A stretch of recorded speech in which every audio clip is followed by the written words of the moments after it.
उन धर्मों का जो पैसा होता है वो ज़्यादातर गरीब लोगों में बढ़ जाता है, पर हिंदू धर्म का जो चढ़ावा होता है वो कहाँ जाता है। आपको एक भाई जैसे आपने बताया था कि जो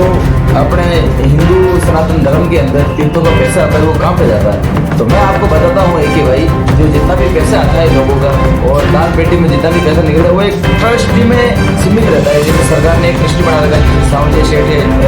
राजस्थान के अंदर, तो उनका पैसा जैसे उन्हीं के अंदर सीमित रहता है, सावलिया के अंदर विकास होता है। और जैसे वृंदावन अयोध्या के अंदर जैसे ये विधि है जो मंदिर है, तो उनमें जितना भी वो पैसा गया हिंदुस्तान के कोने कोने से, तो वो सब पैसा एक ट्रस्टी बना के उनको रख रखा है। और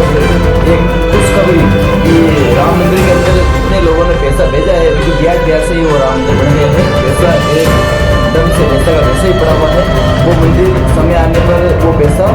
किसी न किसी काम में लिया जाएगा, लेकिन राम मंदिर के लिए ही लिया जाएगा। तो आपने जिस तरह से कैसे हमारे से जो सवाल पूछा कि हिंदू सनातन धर्म का पैसा कहाँ जाता है, जो कि मंदिरों तक सीमित होता है। जय श्री राम।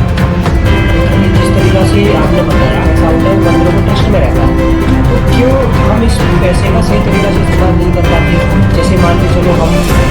उस पैसे का इस्तेमाल कर सकते हैं बच्चों को पढ़ाने के लिए, गरीबों की मदद करने के लिए, या